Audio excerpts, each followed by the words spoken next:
water, inside the boiler. The water right now, we check our water glasses that show the water level in the boiler. Probably out to about right up there right now. So the water level is right up there, and everything else on top of that is steam. You got a fire source in here. It could be coal, it could be oil fired like on this engine, or it could be wood. And that's basically, it's a simple heat kettle that's boiling the water that's surrounding that firebox and the rest of the boiler and making steam. We got 165 pounds, 160 pounds of steam right there. And operating pressure on this engine is 172 pounds pretty much when the safety lifts. Operating pressure means the maximum amount of pressure you can have. Before that safety lifts up there, we haven't looked at the safety today, but give it some time, it'll happen. Over here, I'm sitting in the fireman's seat. This is the firing valve. This controls how much oil, in this case, is emitted into the firebox. If you get a shot there, you can see the flame in the side there.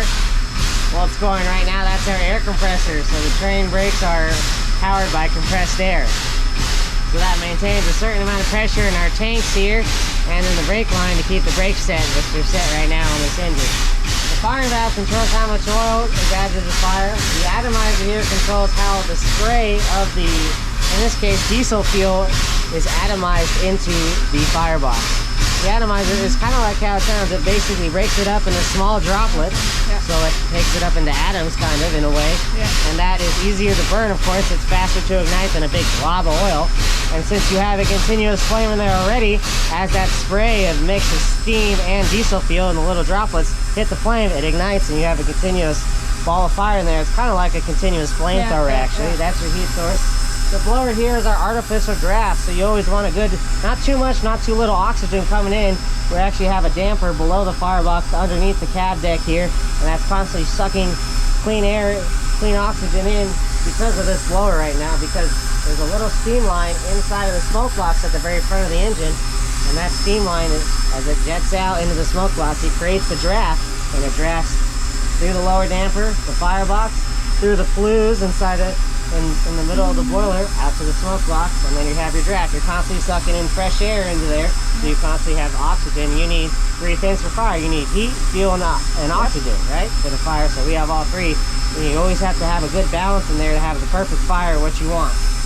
Right now, Scott is a very good fireman. He has this set around 165, a little building fire. That's okay, because he's constantly adding water, but you can actually set these things where the steam pressure can stay right where it is.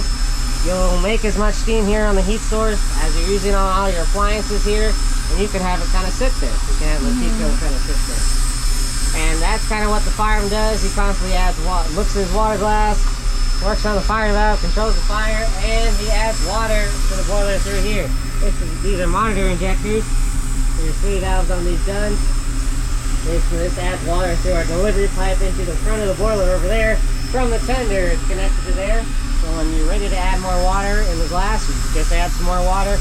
The injectors, it's kind of a complicated process, but simply, as it picks up that water, it mixes steam, and it heats the water up to about 200 degrees, which is still cold for that boiler, because the boiler is about 500 degrees from the water temperature right now, so 200 is cold. It's still going to shock it, so when you add water, you'll lose pressure because you're adding cold water into there.